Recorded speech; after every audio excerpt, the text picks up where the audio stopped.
Did you know that Argentinian red shrimp kind of tastes like lobster, and cooking it in the shell preserves its flavor? Come join me as I make ravioli and shrimp with a technique that maximizes flavor.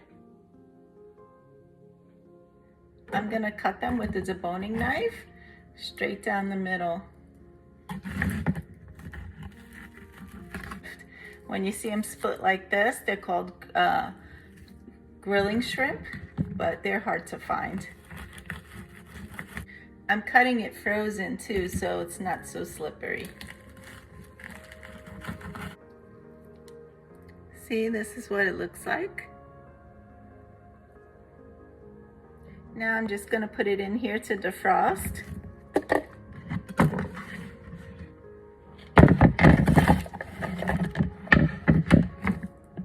With some cold water. Having it here like this makes it easy when you defrost it to just separate them. I like this one from BJ's. This is what I'm going to use. Here's a quick glimpse of all the ingredients. In a pan over medium heat, add some olive oil.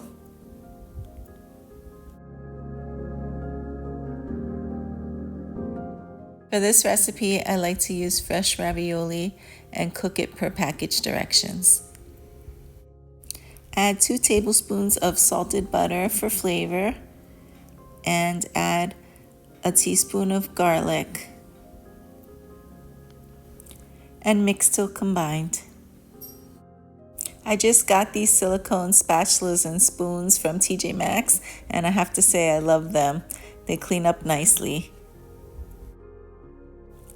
Now place your shrimp flesh side down and cook for about 3 minutes or so.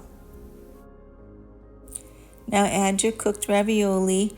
You're just going to toss it quickly just to flavor it with all the other ingredients. Now I'm adding a half a package of fresh spinach and just stir until slightly wilted. Taste it, and now I'm adding some salt and pepper. Now I'm just going to add a little bit of freshly grated Parmesan.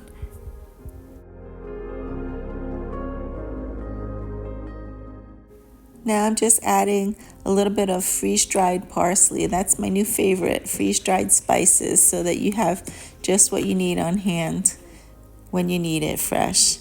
Look how beautiful that looks. And I added a little squeeze of fresh lemon. I hope you enjoyed this recipe. Thanks for watching. Take care till next time. Happy cooking.